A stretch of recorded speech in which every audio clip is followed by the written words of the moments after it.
السلام علیکم۔ آپ دیکھ رہے ہیں میرا انٹرٹینمنٹ ٹی وی۔ امید ہے کہ آپ سب خیریت سے ہوں گے۔ آج کی اس انٹرسٹنگ ویڈیو میں ہم بات کریں گے غلام بادشاہ سندری ڈرامہ نیو کی۔ آنے والی قسط میں آپ دیکھیں گے بادشاہ اپنی ساری شان و شوکت، سارا غرور اور ساری مصروفیات چھوڑ کر صرف ایک چہرے کی تلاش میں نکل پڑتا ہے۔ وہ اسی علاقے میں پہنچتا ہے جہاں اس نے سندری کو آخری بار دیکھا ہوتا ہے۔ گلیوں میں کھڑے ہو کر سوال کرتا ہے، یہاں کوئی کوٹھے والی رہتی ہے، کوئی ناچنے والی؟ کیونکہ اسی لمحے اس کے حلیے نے بادشاہ کو یہی دھوکہ دیا تھا۔ وہ عام سی رقصہ لگ رہی تھی۔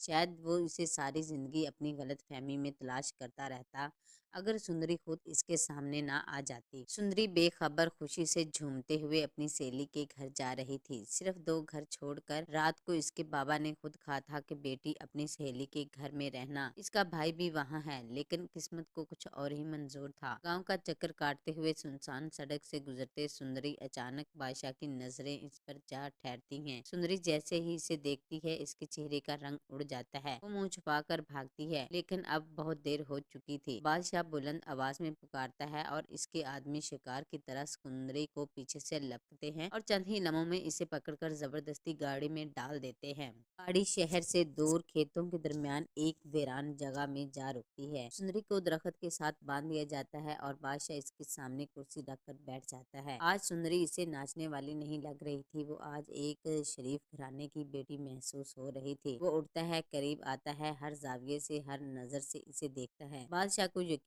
ہے کہ اب وہ لڑکی ہاتھ جوڑے گی، روئے گی، معافی مانگے گی اور اپنی قیمت خود بتائے گی۔ لیکن اچانک سندری چیخ پڑتی ہے، بزدل کمزور، یہی ہوتے ہیں تم جیسے طاقتور مردوں کی حقیقت۔ یہ الفاظ نہیں تھے، یہ خنجر تھے، اور انہی لمحوں میں غلام بادشاہ اپنا دل ہار بیٹھتا ہے۔ وہ آہستہ آہستہ سندری کی رسیاں کھولتا ہے، اس کے گرد گھومتا ہے اور ہر قدم پر اس کی گرفت کمزور پڑتی جاتی ہے۔ جیسے رسیاں کھلتی ہیں، سندری ایک پل بھی ضائع نہیں کرتی ہے، وہ دوڑ پڑتی ہے۔ بادشاہ فوراً گاڑی اسٹارٹ کرتا ہے، اس کے ساتھ ساتھ چلتا ہے۔ بیٹھ جاؤ، میں تمہیں خود گھر چھوڑ دیتا ہوں۔ لیکن سندری اس کی ایک نہیں مانتی ہے، وہ گاڑی کے قریب آنا بھی نہیں چاہتی ہے۔ اسے لگتا ہے کہ اب گاڑی میں بیٹھنا کسی قبر سے کم نہیں ہے۔ وہ صاف انکار کر دیتی ہے۔ وہ اپنی عزت بچا کر نکلتی ہے، اب کسی بھی صورت واپس نہیں جانا چاہتی۔ اسی لمحے پیچھے سے ایک گاؤں والا ریڑھی دھکیلتا ہوا آتا ہے۔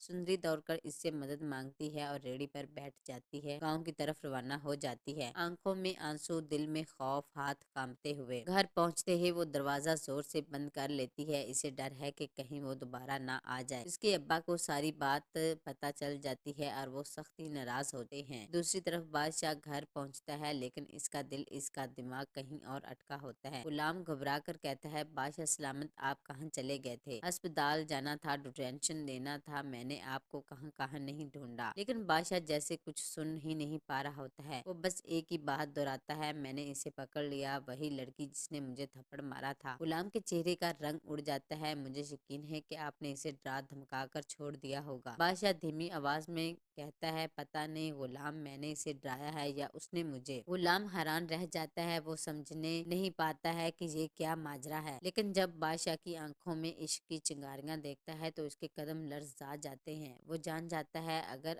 کچھ غلط ہوا تو سارا الزام اس کے سر جائے گا۔ ناظرین، آپ کو کیا لگتا ہے کہ ڈرامہ سیریل غلام بادشاہ سندری آنے والے وقت میں ٹاپ ٹریننگ بنے گا یا نہیں؟ اپنی قیمتی رائے کا اظہار ضرور کریں۔ اگر ویڈیو اچھی لگی ہو تو ہمارے چینلز میرا انٹرٹینمنٹ ٹی وی کو سبسکرائب کریں اینڈ لائک کریں اور بیل نوٹیفیکیشن کو پریس کر دیں تاکہ اس طرح کی مزید اچھی ویڈیو آپ کو مل سکے۔